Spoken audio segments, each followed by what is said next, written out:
Hello friends, welcome back to my channel B with উপহার। আশা করি তোমরা সবাই ভালো আছো।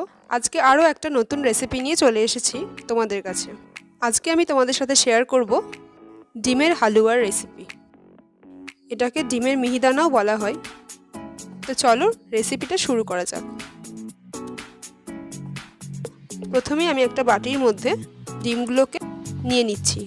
এখানে আমি টোটাল 6টা ডিম ব্যবহার করি। এবার ডিমগুলো একটা হ্যান্ড মিক্সারের সাহায্যে খুব ভালোভাবে ফেটিয়ে নিতে হবে। অনেকক্ষণ ধরে ফেটিয়ে নিতে হবে। যত বেশি ফেটানো হবে তত ছোট ছোট দানা তৈরি হবে।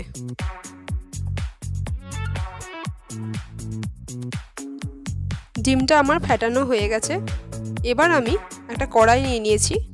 কড়াইয়ের মধ্যে দিয়ে দিচ্ছি দুধ। এখানে আমি 600 গ্রাম দুধ ব্যবহার করি। এবার দুধের মধ্যে ডিমের ফেটিয়ে রাখা মিশ্রণটা দিয়ে দিতে হবে। এবার দিয়ে দিচ্ছি অরেঞ্জ ফুড কালারটা।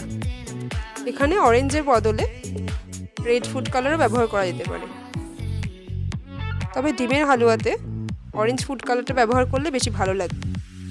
এবার একটা স্প্যাচুলার সাহায্যে খুব ভালোভাবে মিশিয়ে নিচ্ছি, তবে এটাকে কন্টিনিউ নেড়ে যেতে হবে, না হলে তলায় লেগে যেতে পারে। এবার আমি অ্যাড করে দিচ্ছি চিনি। চিনিটা আমি অল্প অল্প করে দেব। টোটাল আমি এখানে চিনি 200 গ্রাম ব্যবহার করেছি।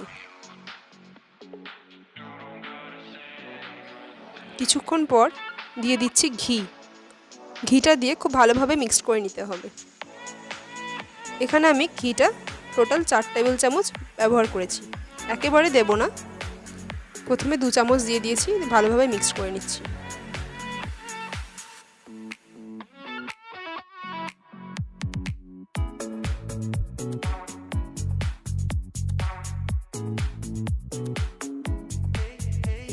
এবার দিয়ে দিচ্ছি 2টো থেতো করা এলাচ।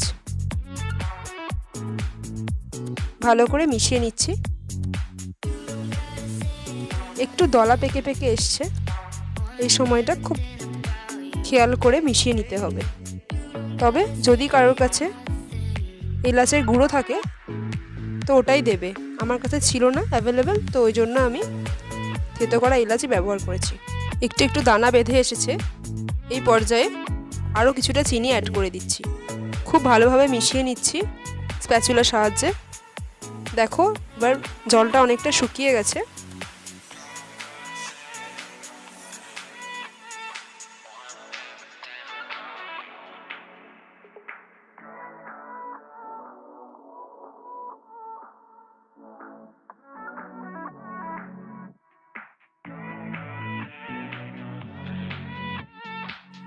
এই সময়ে দিয়ে দিচ্ছি 1 চিমটে মতো লবণ। এবার দিয়ে দিচ্ছি আরও 1 টেবিল চামচ ঘি। ভালোভাবে স্প্যাচুলার সাহায্যে আবার মিশিয়ে নিচ্ছি। একদমই জলটা শুকিয়ে গেছে।